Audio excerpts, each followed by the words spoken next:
Alors que les villes s'éteignent et les campagnes s'obscurcissent, subsistent ça et là quelques traces de vie humaine, comme des flammes revigorantes dans le grand froid des choses. On les appelle des lumières dans la nuit.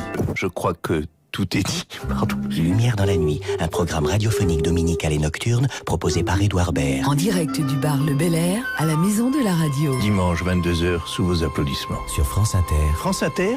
Je ne savais pas du tout. Avec plaisir. La Villette, un événement France 2 et France Inter. Youpi, c'est vendredi. Oui. Charline et Alex, on est ravis de vous retrouver. Merci Virginie Pironon, vous êtes surtout ravie d'être en week-end comme vous êtes là. Oh, je suis dites pas ça. Oh, allez, c'est normal. J'y vais, salut. Au revoir Virginie, merci pour les infos. Et nous on démarre? C'est parti. Oh, allez.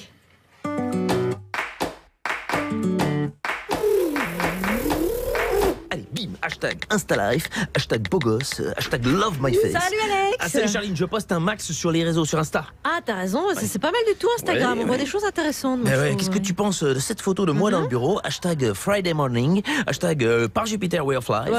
Attends, tu pourrais poster une photo avec le livre de l'invité, François Saltiel, tout simplement, ça ferait un bon hashtag vendredi lecture sur Twitter. Qui ça?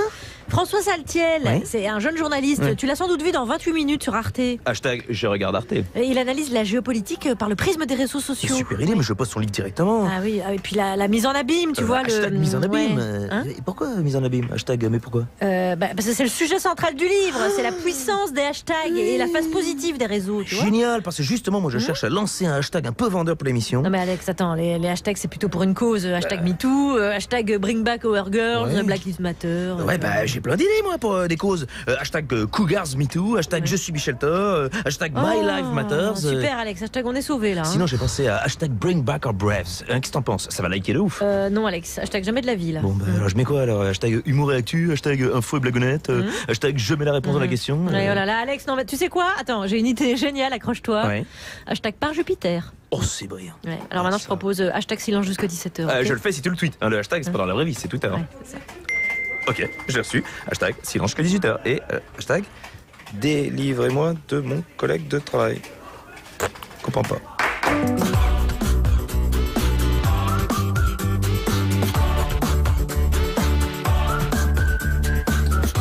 Bonjour la France Inter, nous sommes le vendredi 30 novembre 2018 et voici déjà 41 jours que l'Aquarius s'est vu arracher son pavillon et qu'il est retenu à quai. Pendant que SOS Méditerranée est menacé de couler, le monde, lui, continue d'avancer.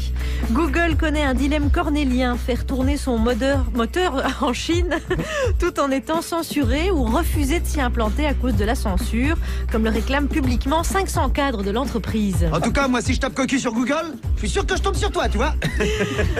À Milan, un restaurant propose de vous offrir le repas si vous avez beaucoup de followers sur Instagram.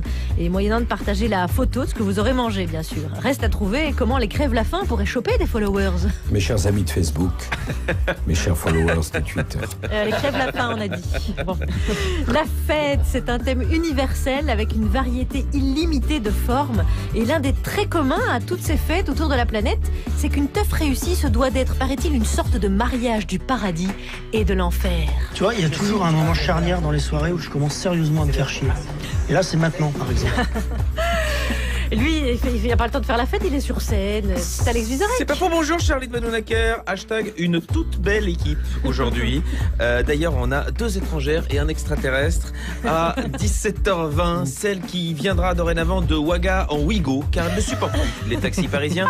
C'est Roukiata Ouedraogo, bonjour. Bonjour Alex. De quoi on va parler? De la parole. De la parole. Ah, ça c'est très bien. Mise en abîme, hashtag.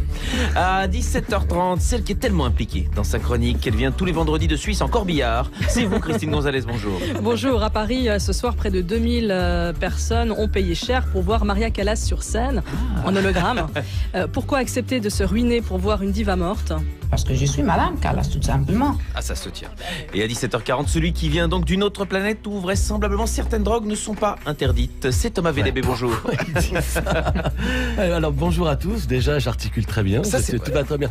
Non, comme vous savez, j'ai la télévision chez moi et j'aime beaucoup parler de ce que je regarde à la télévision. Et donc la semaine dernière, j'ai parlé de la France a un incroyable talent et cette semaine, j'ai regardé Cache Investigation et je pense que l'incroyable talent, il s'agit de Élise Lucet.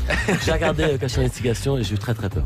Très très bien. Et à 17h55. Celui qui vient dos de guitare se mettre à dos l'actualité en nous dorlotant les oreilles, c'est Frédéric Fromet qui viendra chanter sa chanson. Et voici enfin celui qui va générer du like dans l'open space. Je vous laisse nous dire qui vous êtes. Vous êtes Hashtag François Saltiel. Mais c'est lui. France Inter, Charline Vanhoenacker, Alex Vizorek, par Jupiter. Bonsoir François Saltiel. Bonsoir, merci pour votre invitation. Mais avec plaisir. Les téléspectateurs de 28 minutes vous connaissent bien, car vous arrivez à la fin de l'émission avec le camarade Xavier Mauduit, dans l'émission d'Elisabeth Quint, tous les jours à 20h05 sur Arte. Signalons d'ailleurs que vous faites d'excellentes audiences et que vous dépassez parfois Cyril Hanouna. Et c'est une grande fierté. On en est très contents. Ça devient plus très difficile, j'ai l'impression de dépasser Cyril Hanouna. Tout le monde dépasse Cyril Hanouna. Il reste de l'espoir, François Saltiel. Et vous avez publié un ouvrage qui s'appelle « Le vendeur de thé qui changera le monde » avec un hashtag et autre histoire de hashtag qui transforme nos vies, paru chez Flammarion. Et en effet, vous regardez aussi, c'est vrai, la géopolitique et les histoires de réseaux, etc. Vous êtes très féru de tout ça, c'est ce que vous racontez notamment aussi sur Arte. Alex Vizorek, quid du hashtag alors. Hashtag j'ai géré le livre. Avec autant de J que ça. Hashtag bégaiement. Non, le hashtag qui est rentré dans nos vies 2007, créé par un ingénieur américain de chez Google, dont on dira bien du mal dans le premier sujet, mais quand même c'était pour donc au départ classer les thématiques sur Twitter. Et vous en avez tiré 10 histoires qui ont marqué notre histoire depuis donc 10 ans. C'est-à-dire que le hashtag a changé le monde. Et vous, ce que vous avez envie de dire, c'est que aussi les réseaux sociaux, il y a un côté positif, il n'y a pas que la fachosphère, et il n'y a pas que des gens pour critiquer des autres. Et vous ouvrez, et c'est le titre du livre, par un hashtag peut-être le moins connu des 10. C'est vrai. Non, mais c'est Chaiwala, hashtag Chaiwala. Et ça permet donc cette mise en perspective, comme le disait Charline, de l'histoire du monde, parce que vous nous racontez, moi j'ai découvert l'histoire du Cachemire, que je ne connaissais pas du tout par ce hashtag. Vous pouvez nous l'expliquer brièvement? Oui, le hashtag Chaiwala, c'est du pakistanais. Alors je ne sais pas si vous maîtrisez le pakistanais ici, mais bien ça veut sûr. dire... Bien sûr. Vous savez tous ce que ça veut dire, vendeur de thé, évidemment. Voilà. Donc ça, c'est un petit hashtag. Effectivement, c'est dans ces 10 histoires, c'est celle qui est la moins connue, peut-être la plus futile, mais qui raconte quand même quelque chose d'important sur notre société. Je vous fais l'histoire rapidement. C'est une photographe de mariage qui se balade comme ça sur le marché d'Islamabad. Elle n'est pas vraiment au travail, donc elle est tranquille, elle se balade sur le marché, les effluves, les couleurs, et puis elle voit au loin un vendeur de thé, mais magnifique, mais vraiment quelqu'un de somptueux, 18 ans, les yeux verts. Donc elle le capture comme ça avec son appareil photo, hop, elle saisit l'image, et puis ensuite elle rentre chez elle, elle publie l'image sur Instagram avec le hashtag Chaiwala, vendeur de thé, et puis un petit jeu de mots qui dit hot tea, comme si c'était vraiment quelqu'un de très très joli. Et d'un coup, eh bien en quelques heures, cet homme, Ashraf, va faire le tour du net et va devenir une véritable personnalité. Tout le monde le trouve magnifique, très beau. Jusque là, c'est pas très intéressant. Gros coup de bol, on a envie de dire pour le gars quand même. C'est facile de devenir une personnalité. Sauf qu'au même moment, entre l'Inde et le Pakistan, il y avait des tensions. Vous savez bien que les deux pays sont en conflit très régulièrement autour de la région du Cachemire. Mais cette photo de cet Indien très très beau va traverser la frontière et va aller jusqu'en Inde. Et les Indiennes et les Indiens vont dire, mais attendez, arrêtons d'envoyer nos bombes, la bombe atomique c'est lui. Et d'un coup, il va se retrouver à son insu, sachant qu'il sait ni lire ni écrire, ambassadeur de la paix. C'est une sorte de petite trêve du thé. Voilà, le Gandhi des temps modernes, le Gandhi 3.0. Et la télévision pakistanaise va venir le voir en disant, mais on parle de vous partout. Alors lui, il le découvre, il sait ni lire ni écrire. Et il se rend compte qu'il est devenu une star et il va dire, bah voilà, finalement, mon plus grand rêve, ça serait de tendre la main à mon frère indien. Et l'espace d'un instant, on a pu ressentir un apaisement grâce à cette photo, grâce à cette notoriété accélérée que les réseaux sociaux ont pu engendrer. Donc voilà, c'est une petite histoire un peu conte de fées. 8 des hashtags que vous traitez émanent de femmes et dont 5 aussi sont des vrais combats purement féministes. Donc ça aussi, ça a joué beaucoup sur la condition de la femme, ça a beaucoup aidé. Exactement, parce qu'on se rend compte que les réseaux sociaux, encore une fois, si on s'intéresse que sur la partie positive des réseaux sociaux, ça peut être la voix des sans-voix. Alors non pas que les femmes n'ont pas de voix, mais on le sait très bien que dans l'espace physique, elles sont discriminées, elles sont payées moins bien que les hommes, je ne sais pas si c'est le cas ici. Bon bref, en tout cas en France, elles le sont, au moins 24% si on prend tous les secteurs confondus. On les entend moins, elles sont moins invitées sur les plateaux de télévision. Donc forcément, quand ces femmes-là ont eu un compte Twitter ou sont arrivées sur les réseaux sociaux qui étaient un terrain vierge, elles ont pu exprimer, elles ont pu faire part de leurs ressentis, des discriminations, et donc fédérer autour d'elles. On l'a vu aussi sur Internet, sur les réseaux sociaux, on entend beaucoup de causes, par exemple de gens discriminés comme la communauté homosexuelle, comme la communauté afro-américaine si on parle des États-Unis. Donc c'est vraiment les aussi... Belges, hashtag seul. hashtag les Belges, ça c'est vrai qu'ils s'en prennent souvent plein la tête. Mais en tout cas, ça sert à ça, les réseaux sociaux, ça peut être c'est aussi une caisse de résonance pour ceux qui sont discriminés dans l'espace physique. C'est autant d'opportunités de s'exprimer que de se faire pourrir aussi quand même les réseaux sociaux. Ça reste qu'un outil, c'est vrai. Alors, je me suis dit, est-ce que si dans l'histoire ça avait existé, est-ce que par exemple avec le hashtag sans culotte mon pote, la Révolution française aurait été plus rapide? Elle aurait été plus rapide. Ouais. Ah, effectivement, elle aurait peut-être duré 28 minutes, je sais pas. Mais oui, effectivement, ça aurait été plus rapide. Ouais. François Saltiel, on va bien sûr revenir sur les réseaux sociaux qui innervent. Bien sûr. Je mets un peu le vendredi, il y a parfois des mots du premier groupe. Tous les sujets traités dans cette émission, je vous sens chaud. Hein. VDB, il est à fond réseau aussi. À fond dans les réseaux. J'adore tous les hashtags. François Saltiel, oui, ces histoires-là, vous pouvez les retrouver dans Le Vendeur de thé qui change le monde avec un hashtag et autre histoire de hashtag qui transforme nos vies. C'est paru chez Flammarion. C'est François Saltiel qui est avec nous. Oh, dites donc, je suis quasiment à bout de souffle pour écouter Nougaro. Quand j'ai rouvert les yeux, tout était sombre dans la chambre. J'entendais quelque part comme une sonnerie. J'ai voulu bouger, aïe la douleur dans l'épaule droite. Tout à coup me coupa le souffle. Une peur affreuse m'envahit et mon corps se couvrit de sueur. Toute ma mémoire me revint, le hold-up, la fuite, les copains qui se font descendre. Je suis blessé mais je fonce et j'ai le fric. Je glissais la main sous l'oreiller, la mallette pleine de billets était là bien sage. 200 briques, somme toute ça pouvait aller. Mon esprit se mit à cavaler sur était ma planque chez Suzy. Et bientôt à nous de la belle vie. Les palaces, le soleil, la mer bleue toute la vie, toute la vie. Une radio s'est mise à déverser, un air de piano à tout casser. Je connaissais ce truc, c'était le Blue Rondo à la Turtel. Groubette jouait comme un fou, aussi vite que moi mettant les bouts. Soudain la sonnerie du téléphone, mon cœur fit un bond, je pris le récepteur. Allô, c'est Suzy, ça fait 2 fois que j'appelle. Qu'est-ce qu'il y a? Il y a un garde-flic au coin de la rue, je restais sans voix, j'étais foutu. Il faut que tu files, me dit-elle, descends pas, sauve-toi par les doigts. Bon Dieu, bon Dieu, bon Dieu, bon Dieu, encore les flics, vite le flic. Et puis l'escalier de service, 4 à 4, 1, vas-y, s'était ouvert sur les étoiles et me revoilà faisant la malle parmi les antennes de télé. Ce pognon je ne l'aurais pas volé 30 mètres plus bas dans la rue du Colisée, c'était la cohue. J'en peux plus, j'en peux plus. J'ai couru comme dans un rêve le long des cheminées. Ah, le temps, la mallette à la main, je vacillais. Sur un toit s'amorçait un escalier d'incendie.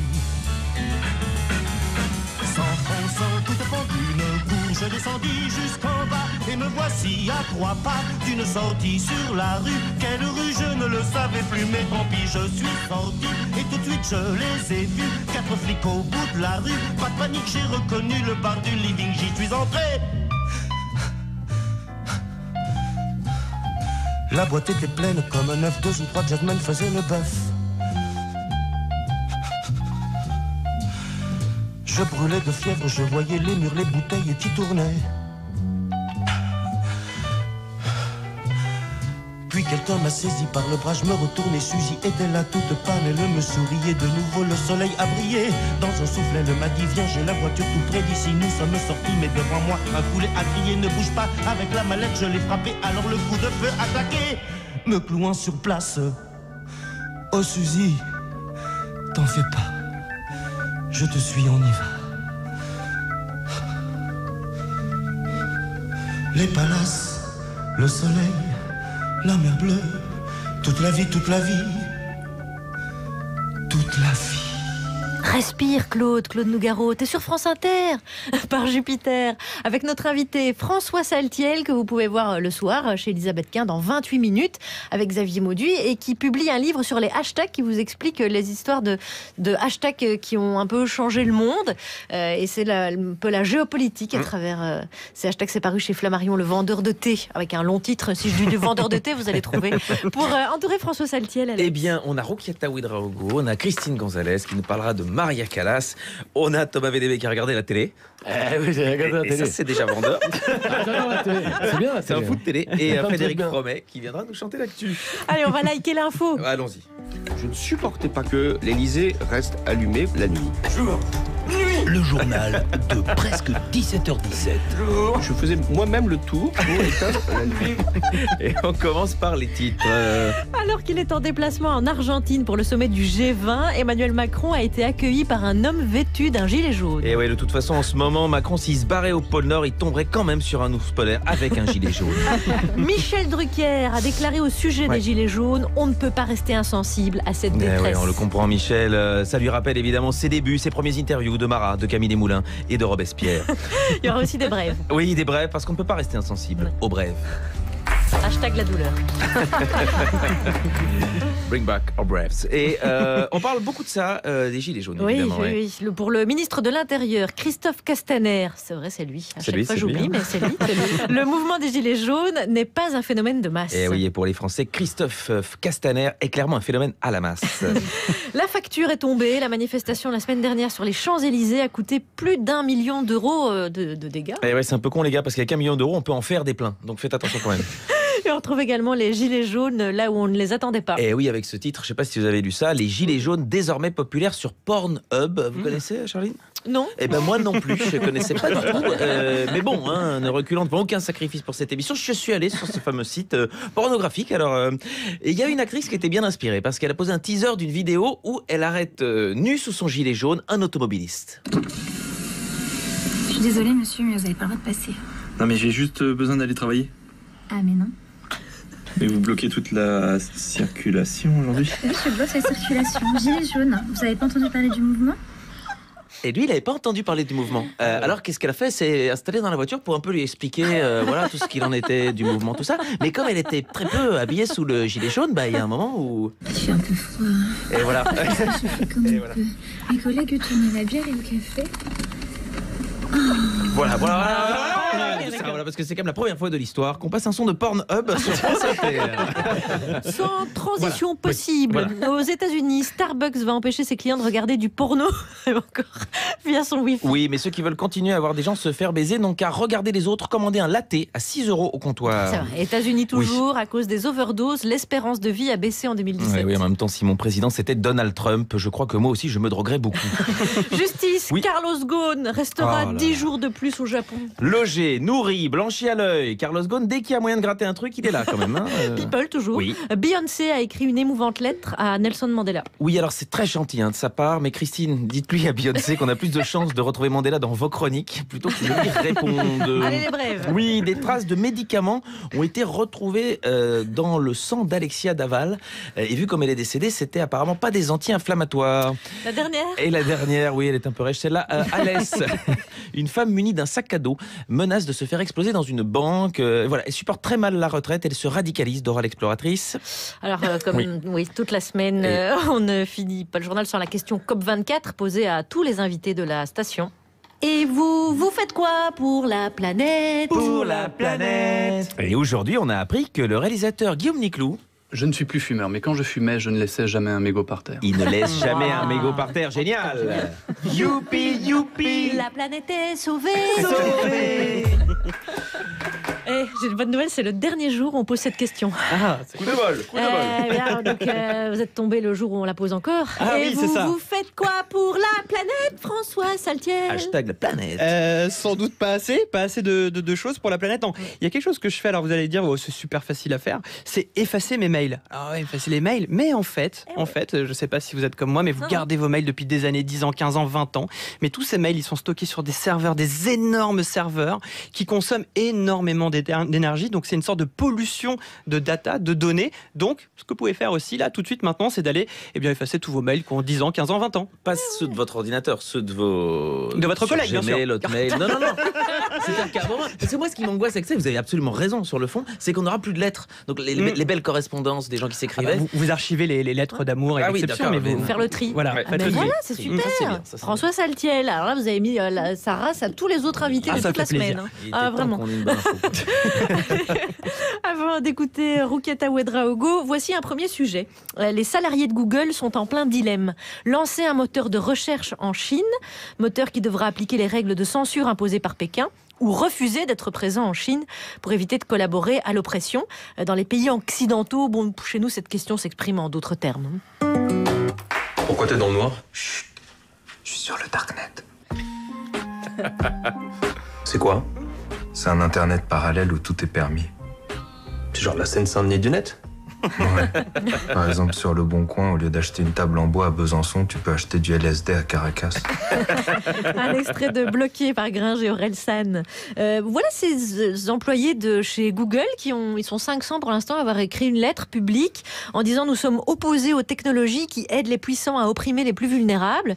Et il y a une autre partie des cadres de Google qui disent nous on voudrait quand même lancer ce moteur de recherche appelé Dragonfly en Chine.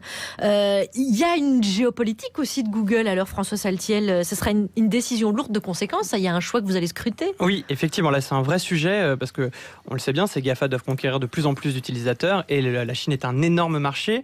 Alors jusque-là, ils avaient quand même une position un peu de favoriser la liberté qui est à la base de l'utopie d'Internet. A priori, c'est quand même pour rendre l'information accessible à tout le monde et tout le temps. Et on le voit bien justement dans ce livre à travers ces histoires, c'est facteur de liberté quand même Internet.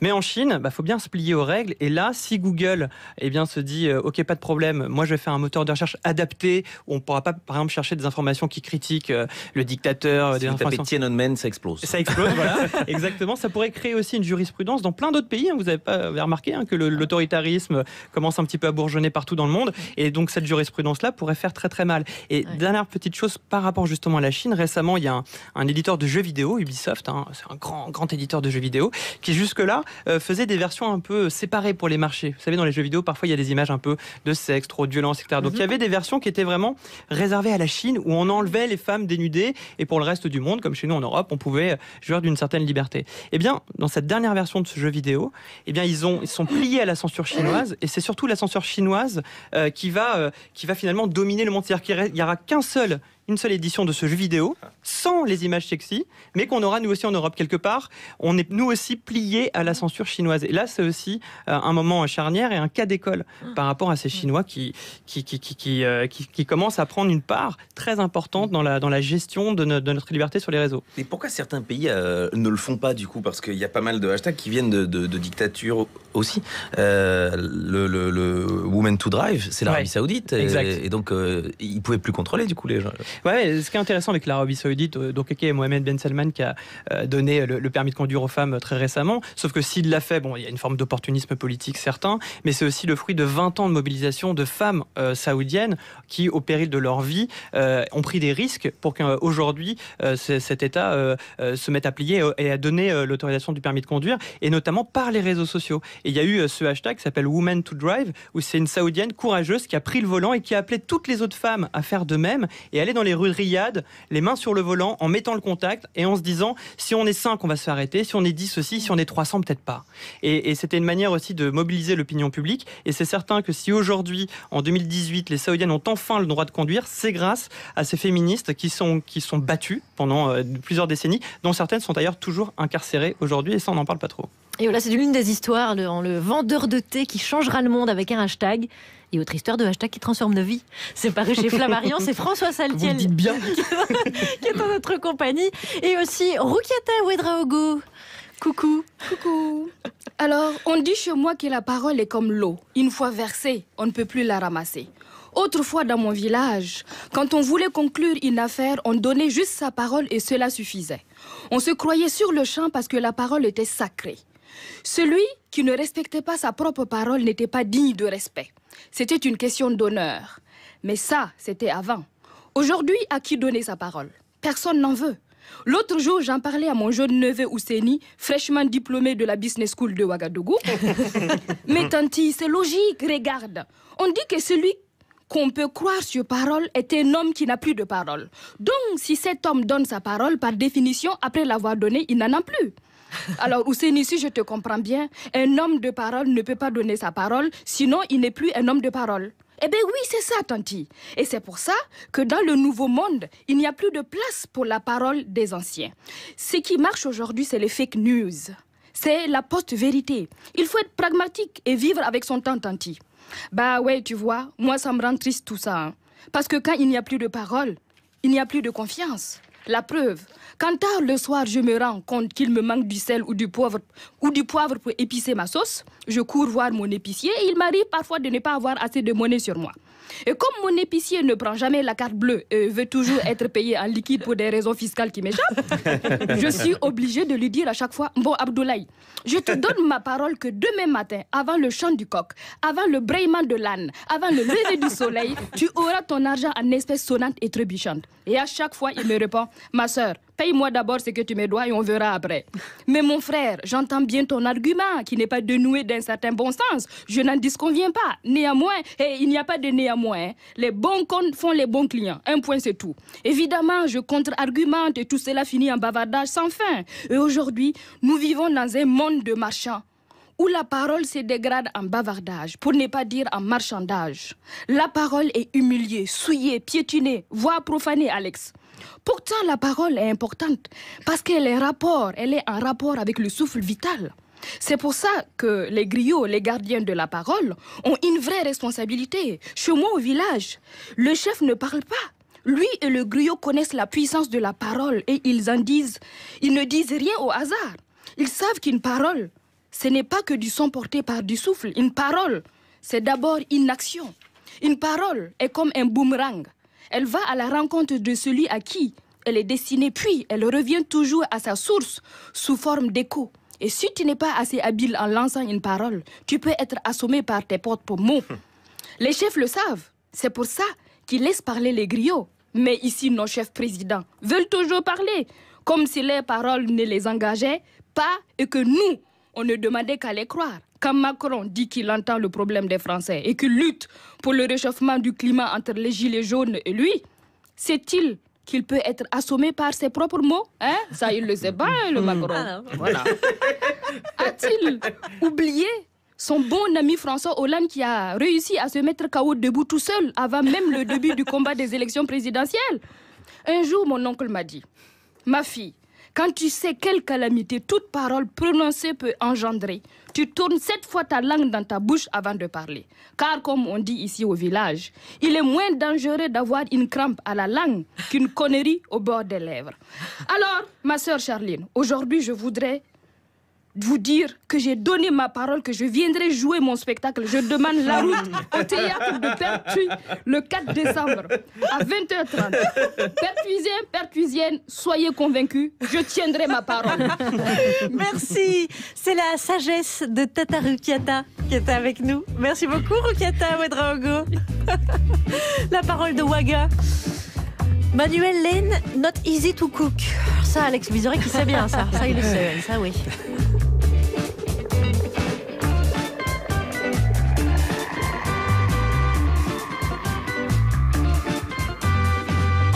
Decided on how to cook it in a pressure cooker in a bain-marie.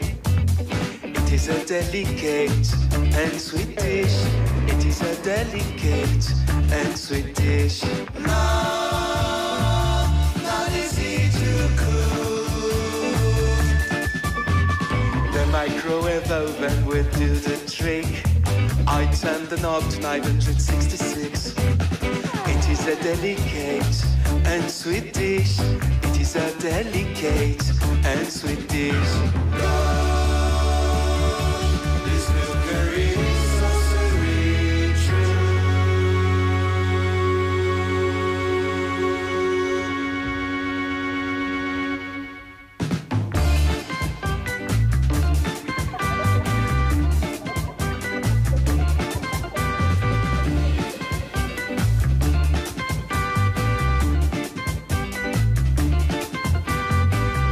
Orange bubbles and it looks at me. His half open mouth is trying to speak. I am a delicate and sweet dish. I am a delicate and sweet dish. No, not easy to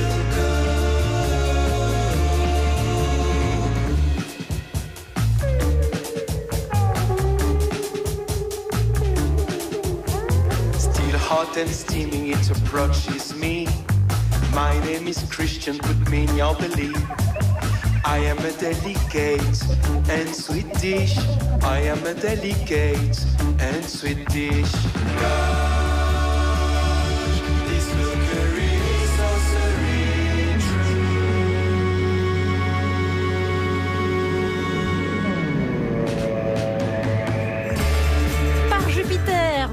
sur France Inter, qui doit la programmation musicale à Djoubaka pour ce 17h-18h, comme tous les jours. Notre invité, c'est François Saltiel, que vous pouvez voir le soir, par exemple, sur 28 minutes, qui publie un livre sur les hashtags. On va en reparler chez Flammarion. Sachez qu'il est 17h37 au Brûle-Cul. C'est un lieu-dit de Sugères, près de Clermont-Ferrand. Hashtag Brûle-Cul, évidemment. Hashtag bonjour à la discothèque et à Romain de la discothèque qui travaille avec nous pour cette émission, dont les parents sont dans le studio. Sont venus surveiller. Et qui viennent donc de Brûle-Cul. Bienvenue à vous. On les appelle les habitants de Brûle-Cul. Alors, on va leur demander, ils sont derrière vous. Voilà, Ils sont derrière vous, il y a pas de... C'est un lieu-dit. C'est un lieu-dit. En tout cas, tous les gens à Brûle-Cul, on les a récupérés, ils nous écoutent en ce moment et ils vont donc pouvoir aussi écouter, car il est 17h37 à Fribourg et à Lausanne, Christine Gonzalez. Et si vous alliez voir la Calas ce soir à la salle Playel à Paris, c'est tout à fait possible, même si elle est morte il y a 40 ans. Son hologramme est en pleine tournée avec orchestre symphonique et ça marche très très bien. Maria Callas, bonsoir, on vous dérange pas? Mais non. Ça fait plusieurs semaines que votre hologramme tourne, les États-Unis, l'Amérique du Sud, puis l'Europe. Là, c'est votre dernier récital à Paris ce soir. Demain, Lyon. Comment réagit le public? On a aimé, mais on a été un peu bouleversés, un peu choqués, disons. Ouais, ça peut choquer. Mais bon, moi, vous savez, j'ai rien contre les retours posthumes. Hein. Oui, sûrement, ça. Mais peut-être que ça choque certains, parce qu'on vous a pas vraiment oublié. On n'a pas oublié, mais on a dit, mais qu'est-ce que c'est que ça? Ça, c'est pas comme la Calas. C'est pas la façon de chanter comme le nôtre. Évidemment, c'est un hologramme. Tout à fait. Voilà, ça doit quand même être troublant, ce vrai-faux. Il faut persuader le public que c'est vrai, ou au moins donner l'illusion d'une vérité. Le spectacle posthume, c'est un sacré filon pour l'industrie musicale. Jusqu'à 100 € la place. C'est un peu abusé, là. Hein. Il ne faut pas avoir peur de dépenser. Ouais, sur Twitter, ça réagit. Par exemple, quelqu'un a écrit, je le cite, « Accepter de payer autant pour un culte morbide, ça s'appelle se faire baiser ». Vous savez, nous artistes, nous devons nous peser. Pardon? Je dis qu'il faut que nous nous pèsions très bien chaque jour. Je suis pas sûre d'avoir bien compris, Maria Callas. Quand on a beaucoup de cervelle, comme moi, que j'en ai trop, et alors je pèse trop les choses. Voilà, peser. Tout à fait. Voilà. Comprenez-moi, cherchez au moins de me comprendre avec mon mauvais français. Non, vous parlez très très bien français, vous êtes très doué, puis pas qu'en français. Hein. Moi, ce que évidemment j'admire le plus chez vous, c'est votre voix. J'adorais tellement chanter comme vous. S'il y a d'humilité dans le travail, tout à fait possible. Possible? Vous seriez d'accord de m'apprendre? Oui. Oh, bah génial. Mais c'est à toi. Oui.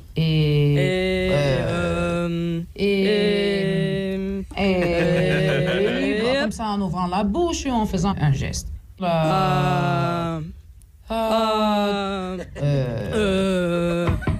Oui.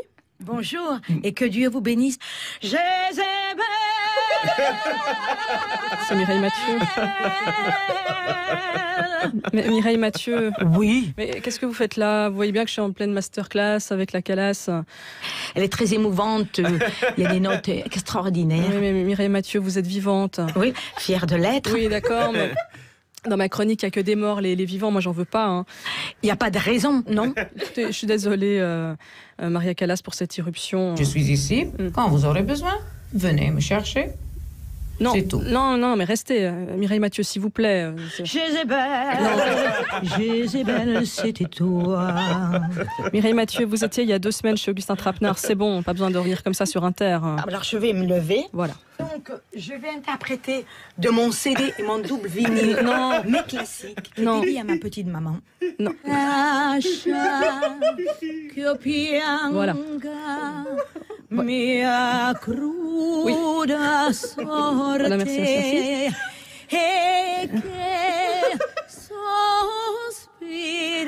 Voilà, merci. Voilà, merci Mireille. Maria Callas. Moi, je vous remercie vraiment. Écoutez, madame, je voudrais tellement travailler avec vous. Toi, tu dois continuer à faire ce que tu dois faire. Oui, si Dieu le veut, oui. C'est à toi de dire, ça c'est le destin, je vais le prendre par les cheveux. Je suis pas sûre qu'elle prenne son destin par les cheveux, Mireille Mathieu, si je puis me permettre. Et à propos de destin, Maria Callas, j'en ai un dans le champ, franchement. Non. Je suis très fataliste. D'accord, ok. Bon, on va rester là-dessus. Bon concert ce soir en hologramme à Paris. Je veux remercier tout ce public. Ils m'ont adoré, ils m'ont compris, généralement ils m'ont aimé. Alors de ça aussi, je suis très reconnaissante. j'ai que de la reconnaissance pour le monde. C'est tout. Merci Maria Callas. Christine Gonzalez. Bravo, c'est bluffant. Ce sont quelles des archives. Célina, quoi. Célina, oui, c'est trois entretiens qu'elle avait octroyés à étonnant. Et Mireille, c'est de où?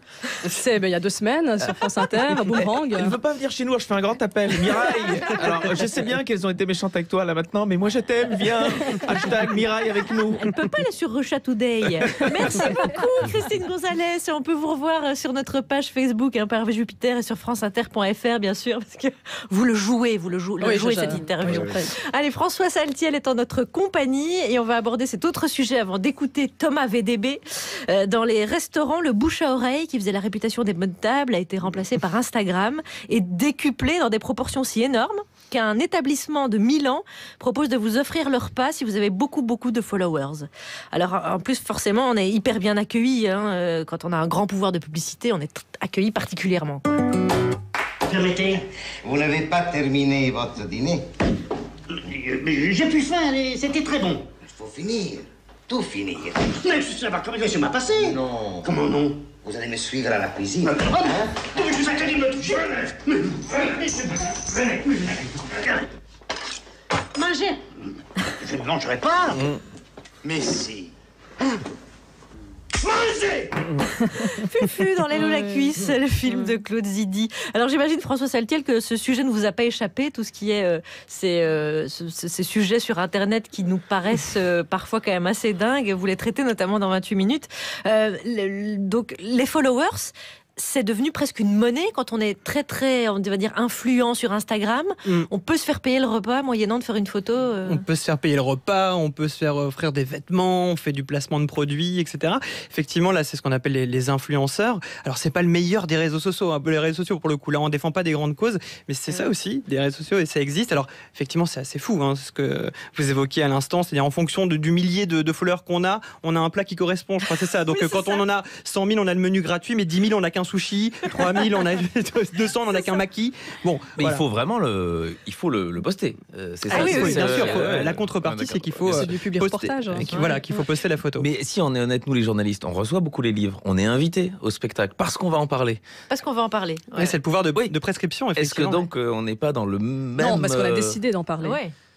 Ah non, on les reçoit parfois sans avoir décidé d'en parler. Oui, mais on n'en parle pas si on n'a pas décidé. Oui, c'est vrai, oui, je suis d'accord avec vous. Ah oui, bien sûr. Mais non, c'est vrai qu'on se rend compte qu'aujourd'hui, en même temps, ça offre aussi une certaine liberté, parce que pour l'instant, c'était que les journalistes qui avaient ce pouvoir de prescription, de prendre la parole. Je veux dire, est-ce que c'est si mal, en tout cas, pour les blogueurs? De toute façon, chacun peut créer sa chaîne, son média, donc c'est une forme de liberté. On aime ou on n'aime pas. Typiquement, François Saltiel, on vous a pas invité pour avoir votre livre gratos. Non, on vous a invité parce il coûte que 14,95 €. C'est tous vos meilleurs marchands de journaux de presse. Faites vos commandes, qu'est-ce que vous voulez pour Noël? On invite Mireille, mais elle va pas venir. Ma grand-mère serait tellement contente d'avoir le coffret. On invite Mireille Mathieu, vous allez le coffret pour Noël et puis on est content. Vous disiez, François Saltiel, c'est vrai que sur Instagram, c'est une autre... Il y a comme Twitter, c'est pas pareil qu'Instagram. Par exemple, sur Twitter, il y a beaucoup d'indignation, de hashtags qui changent le monde, etc., comme vous l'expliquez dans votre ouvrage. Et Instagram, il paraît avoir un côté un peu plus futile de je montre les vêtements que j'ai reçus, je suis en photo avec, etc. Oui, c'est vrai. Et en même temps, un côté plus bienveillant. C'est-à-dire que les réseaux sociaux ont chacun leur identité. Facebook, maintenant, quand vous voyez que votre grand-mère est sur Facebook quand vous êtes un jeune, ça devient un réseau social qui est plus très intéressant. Pour draguer, c'est pas mal, du coup, si les grand-mères arrivent. Moi, Hashtag Cougar, je lance toujours cet appel. Mais donc, du coup, Facebook, on peut dire que c'est un peu une sorte de carte d'identité. C'est-à-dire qu'il faut y être, on peut pas ne pas y être, mais on va pas forcément le nourrir, le cultiver, mais on ne peut pas ne pas y être. Twitter, c'est vraiment le média, vous le voyez tous les jours, il y a des polémiques, des buzz, du scandale, etc. De la réaction, c'est vraiment le média épidermique, voilà, du clash. Et Instagram, déjà, c'est la photo, donc c'est le poids des photos, sans toujours le poids des mots, et le choc de l'image sans forcément le poids des mots. Et là, du coup, sur Instagram, ça fait un peu plus bienveillant, mais aussi beaucoup plus superficiel dans le lifestyle. On va mettre ce magnifique paysage, ce magnifique plat qu'on a consommé hier. Et d'ailleurs, on se rend compte que souvent, les Instagrammeurs font les mêmes photos dans les mêmes endroits. Et je vous invite à aller voir un compte Instagram qui s'appelle Insta Repeat et qui s'amuse à recenser comme ça toutes les mêmes photos prises par les touristes dans le monde entier. Vous allez voir, c'est une démonstration qui est assez fascinante. Il y a 6,5 milliards de tours Eiffel déjà. Et comment est-ce que ces réseaux ont chacun finalement leur identité? C'est l'usage qu'on en fait. Il y a un conditionnement aussi, que sur Instagram c'est plus bienveillant et qu'il y a plus de pubs, que sur Twitter c'est un peu plus, ça peut être plus hargneux ou fédérer les gens pour des manifs, etc. Effectivement, c'est quand même un peu l'usage qu'on en fait. Parce que quand on réfléchit Facebook au tout départ, c'était quoi? C'était un truc pour retrouver ses copains d'avant. Voilà, c'est ça. Et puis on mettait des photos de chats un peu marrants. Et puis c'était un truc de divertissement. Puis très vite, on a vu que l'outil était tellement puissant que des entreprises politiques, que des entreprises tout court s'en sont servies. Vous évoquiez tout à l'heure les fake news. C'est bien ça. On sait très bien qu'aujourd'hui, Facebook peut être un instrument au service d'un État pour faire passer de l'information et de la propagande politique. Donc là, on a vraiment la démonstration d'un truc qui était une sorte de copain d'avant, pas très dangereux, à un véritable outil de propagande politique. Et l'affaire Cambridge Analytica en est l'illustration. Donc, c'est quand même ce qu'on en fait, les réseaux sociaux. C'est pour ça qu'il y a le pire et donc parfois le meilleur. Voilà, donc maintenant, si vous voulez, donc ça se passe à Milan, mais ça va s'étendre certainement. Je pense que ça va s'étendre. J'ai des followers, alors hop, envoie ici la blanquette de volaille, quoi. C'est ça. Eh ben, dis donc, 17h48 sur France Inter en compagnie de François Saltiel et de Thomas Vedebe. Oh là là, on est parti. Je vous plains. C'est la journée, dis donc. Je regardais Cache Investigation cette semaine et je peux vous dire que je vous plains. Voilà, bonjour à tous. Bonjour. Alors cette semaine pour moi une chronique un peu particulière puisque je vais parler de santé publique. Comme vous le savez, je suis un peu le Michel Simès de cette émission. Bon, il y aura quand même moins de blagues de cul que si c'était Michel Simès qui avait écrit cette chronique quand même. Ça se pourrait pas d'en faire autant. Mais vous inquiétez pas, du cul va y en avoir quand même un peu. En tout cas, il va y avoir des nénés. Il va même y avoir de la monette. Puisqu'on va parler d'implants mammaires et vaginaux. Alors moi, vous savez, donc comme je disais, cette semaine, j'ai regardé l'émission Cache Investigation et il y avait toute une enquête sur les implants. Alors, faut savoir une chose, c'est que moi, je tiens à dire, je suis pas contre le progrès dans la médecine. Je trouve qu'il y a les implants qui sauvent des vies, évidemment, c'est pas la question. Mais là, vraiment, le reportage faisait très très peur parce qu'il y a donc 200 journalistes qui ont enquêté dans le milieu des implants et je peux vous dire, c'est pas Jojo. S'il y a une chose qui ressort, c'est qu'au niveau des contrôles, déjà, ils sont pas vraiment, on va dire, hyper à cheval sur la question. Grosso modo, on va dire n'importe qui peut mettre sur le marché un implant. C'est-à-dire qu'à un moment, il y a l'équipe de l'émission Cache Investigation, il prétend inventer un nouvel implant et pour le commercialiser, ils appellent l'Agence nationale de sécurité du médicament qui leur dit juste il y a 2 formulaires à remplir pour commercialiser l'implant, quoi. C'est-à-dire que l'Agence nationale de sécurité du médicament, qui est probablement une des agences nationales qui porte le plus mal son nom, je pense quand même. C'est-à-dire que s'il y a des passionnés d'implants ou tout simplement de bricolage, peut-être qui nous écoutent, qui fabriquent des petits implants dans leur garage avec des tournevis, des marteaux, et ben c'est une belle aubaine. En un coup de fil, voilà, vous remplissez le formulaire et c'est parti. Alors ils sont sympas, c'est vrai, au ministère de la Santé de nous dire qu'il faut manger 5 fruits et légumes par jour, mais si après ils laissent l'Agence nationale de sécurité du médicament nous mettre n'importe quoi sous notre peau, bon, c'est vrai qu'on n'est pas très bien parti. Enfin je dis nous d'ailleurs, mais c'est vrai que c'est un problème qui concerne surtout les femmes, donc c'est bien pour nous, parce que j'ai remarqué quand il y a des problèmes dans la société, ça concerne souvent les femmes. Ça, c'est un truc que j'ai remarqué. Les hommes sont moins touchés, bizarrement. C'est peut-être pour ça, d'ailleurs, que les hommes meurent plus tôt, pour compenser d'avoir passé leur vie à profiter, finalement, du patriarcat. Et je me dis, voilà. Et donc là, dans Cache Investigation, il y avait 2 pauvres femmes qui témoignaient. Alors, on avait dû leur poser des implants vaginaux de la marque ProLift suite à des problèmes de santé. Évidemment, elles s'étaient pas mises ces implants vaginaux juste pour le plaisir. Voilà, on se doute bien. Et depuis, elles soufflent martyr. Et c'est pas étonnant, parce qu'en fait, le truc, depuis, se baladait en elles. Enfin, je dis se baladait, non, parce qu'en fait, le truc se balade. Parce que le problème, quand ils ont conceptualisé les prothèses, c'est qu'ils n'ont pas pensé à faire en sorte qu'on puisse les enlever. Ça, c'est malin, ils se sont dit ça, parce que c'est la société Ethicon qui commercialise le truc. Alors si tu regardes bien dans Ethicon, il y a éthique, mais quand même surtout con, j'ai l'impression, c'est vrai. Et donc voilà, impossible d'opérer, la pauvre femme est condamnée à souffrir éternellement. Mais bon, tout n'est pas perdu dans tout ça, puisqu'elle se gave d'antidouleurs toute la journée, et du coup, elle fait fonctionner l'industrie pharmaceutique. Et ça, c'est bien, ça redonne toujours foi en l'humanité de voir un lobby filer un petit coup de main à un autre lobby. Ça, c'est bien. Alors en regardant le reportage, je me disais que les femmes ne sont pas toujours les mieux placées quand même, entre les inégalités salariales, les violences conjugales, le harcèlement et le reste. Mais même quand on essaie de les soigner, finalement, on leur pourrit la vie. C'est dingue, c'est bien. Mais je crois que ce qui m'a fait le plus flipper dans l'émission, quand même, c'est l'interview d'Agnès Buzyn, qui dit dès sa 2e phrase qu'elle découvrait le truc. Alors je rappelle que Agnès Buzyn, c'est notre ministre de la Santé, et elle découvrait le truc, et je vous jure, elle était là en mode, ah c'est vrai? Non mais il y a des industriels qui vendent des produits douteux pour faire du profit. Non mais attends, mais c'est quoi l'embrouille là? Voilà. C'est-à-dire qu'elle se demandait si elle travaille vraiment avec Emmanuel Macron.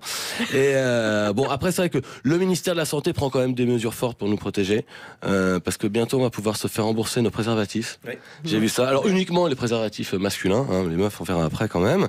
Et ce sera remboursé sous présentation d'une ordonnance. C'est-à-dire que bientôt il va y avoir des secrétaires médicales qui vont répondre au téléphone à des gars qui veulent un rendez-vous chez le médecin pour avoir des préservatifs. Les mecs vont être là, oui, alors j'ai très envie de prendre un rendez-vous là très bientôt pour aller chez le médecin. Là, j'avais bien prévenu qu'il y aurait un peu de cul quand même dans cette chronique. Donc on va devoir débourser 25 € de consultation pour le remboursement d'un truc qui vaut 3 €. Donc, merci Agnès Buzyn. Donc en France, on n'a pas des bons implants, mais on a quand même des bons plans. Merci Thomas VDB. Et Thomas, vous passez bientôt par la Normandie car vous jouez demain à Granville. Tout à fait. Le 6 décembre, ce sera la Bretagne. Vous jouez à Fouesnant. Absolument. Et ensuite, ce sera La Cigale à Paris le 8 décembre, évidemment. C'est cette fois-là vous jouez 2 fois? Je joue 2 fois le 8 décembre, ouais, absolument. Le 8 décembre. Plein de Thomas VDB. Allez, vous êtes sur France Inter, Père Jupiter, François Saltiel est avec nous. Et on va aborder ce dernier sujet, car nous sommes vendredi, on peut parler de la fête. Pas que de la fête du samedi soir, la fête c'est aussi le carnaval ou les fêtes religieuses. D'un point de vue philosophique, car c'est la une de Philosophie Magazine, la fête a un rôle social, dont rendre supportable la relation dominant-dominé. Ça se voit notamment dans les carnavals où on brûle les figurines, etc. Et c'est pourquoi les fêtes d'entreprise sont forcément ratées, parce qu'il est difficile de faire abstraction des rapports hiérarchiques. Allez, c'est bientôt le week-end. Je vous donne un petit aperçu de ma fête de ce week-end. Alors, si vous le voulez bien, maintenant, nous allons danser. Alors, soyez gentils. Mesdames, au salon. Mesdames au salon. C'est marrant, elle me rappelle ma mère. Mademoiselle, je me présente, Général Sédille.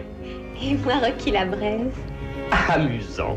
Me ferez-vous la grâce de m'accorder cette danse? La valse me donne des ailes. Non, moi, ça me donne le tournis. Je vais m'amuser, ça va être un truc de foufou. C'est un extrait des Pissenlits par La Racine. Alors, est-ce que, François Saltiel, la fête, c'est quelque chose qui est présent sur les réseaux sociaux, où justement c'est un moment de déconnexion, ou alors pas du tout en fait, les gens ont envie aussi de partager la fête? Sur les réseaux sociaux, le principe même des réseaux, c'est de partager tout le temps toute sa vie. Vous savez, il y a même un truc assez terrible pour les jeunes générations, qu'on n'est plus malheureusement, qui ont l'impression que s'ils publient pas une photo, le moment n'a pas existé. Hein, si on publie pas, c'est que ça n'a pas eu lieu puisque je peux pas le dire aux autres. Et comme j'ai tellement donné l'habitude aux gens de raconter tout le temps ma vie, si je raconte rien, les gens vont penser que je fais rien. Or, j'ai toujours l'impression de vouloir faire quelque chose. Donc la fête, généralement, oui, elle est présente sur les réseaux sociaux, mais de manière toujours un peu magnifiée, puisqu'on va faire une photo, on va mettre un peu de filtre. Vous savez, les fêtes un peu pourries où il y a que 10 personnes dans un grand open space, il suffit de faire un plan un peu serré et dire folle ambiance, regarde, je m'éclate. Alors qu'en fait, il y a que ton chien qui est juste derrière et que tu es en train de mourir de solitude. Pour aussi faire la promo de la boîte. Du modem. Ça. Oui, c'est ça. Et la fête à Lausanne, c'est comment la fête à Lausanne? Alors c'est vraiment vachement bien. C'est énorme. Ouais. Non, mais vous riez, mais c'est vrai. Hein. Ah oui? Oui. On est beaucoup plus fou qu'on en a l'air en Suisse romande. Ouais. Ah d'accord, pardon. Mais moi, je me pose une question à propos justement des réseaux sociaux. Si je peux juste poser cette question sur, par exemple, en Suisse, le Twitter, il n'y a que les journalistes et les politiciens, quoi. Est-ce que aussi notre culture à nous a un lien avec la consommation des réseaux sociaux? C'est-à-dire qu'en Suisse, le grand public va pas forcément aller sur Twitter. Mais j'ai vu qu'en Suisse, justement, le grand public allait sur Instagram, parce qu'il y a un nouveau service qui existe en Suisse. J'en ai parlé hier dans 20 minutes, où c'est un majordome qui publie pour vous, justement, sur Instagram. C'est-à-dire que vous avez envie de vivre justement un moment de déconnexion, mais donner l'impression que vous faites des choses, vous confiez votre compte Instagram à quelqu'un qui va publier pour vous. Voilà, ça c'est en Suisse. C'est malin. Allez, on va le poster sur les réseaux sociaux après. Frédéric Fromet, il est derrière vous. Changement de question, Frédéric Fromet. Qu'est-ce que vous faites, vous, pour la planète? Je m'en fous complètement.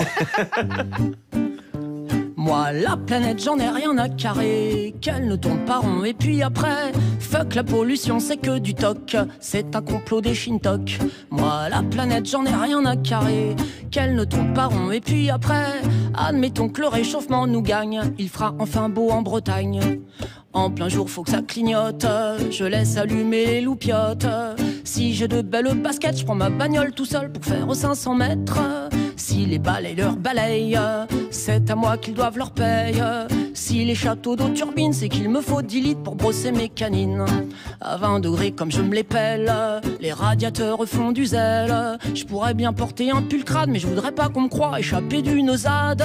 Au supermarché quel régal, faut voir un peu comme on emballe. Si le plastique n'est pas bon, alors pourquoi est-il mangé par les poissons?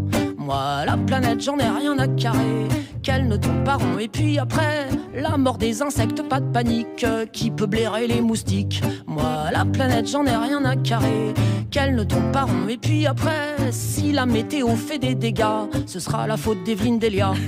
La bouffe de saison locale, j'aime autant crever la dalle. Pour adhérer à une AMAP, faut sacrément aimer les choux de Bruxelles en grappe.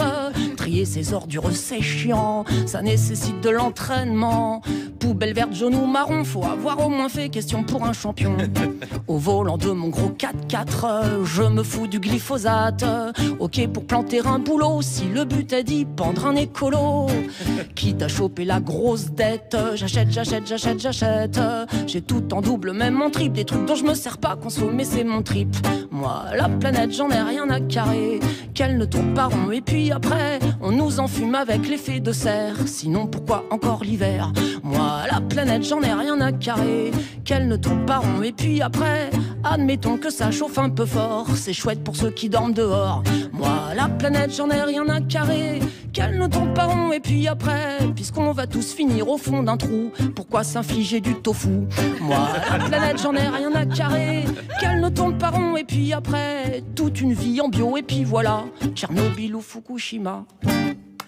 Merci Frédéric Fromet. C'était une très très belle chanson. Merci, bravo. Merci beaucoup Frédéric. Eh bien, hashtag par Jupiter, c'est terminé, même pour cette semaine, c'est le week-end. Merci beaucoup François Saltiel. Mais merci à vous.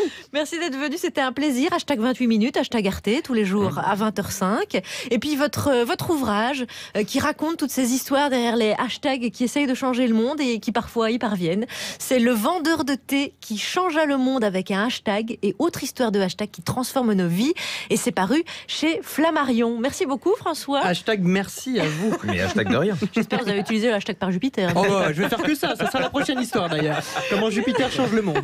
Merci beaucoup Rouquette Ouedraogo, Thomas VDB, Christine Gonzalez, Alex Vizorek, merci Frédéric Fromet. Et merci beaucoup à toute l'équipe, à Paul Plumet, notre stagiaire assisté de Nathalie Romero, Fabrice Rivaud, Sarah Masson. Il y a aussi Ramzi Assadi, alias Ramzi avec un I. Merci beaucoup aussi à Élise Christophe à la technique, Serge Viguier aussi et Anne-Sophie Ladonne, notre réalisatrice. On va laisser le mot de la fin à Mireille Mathieu.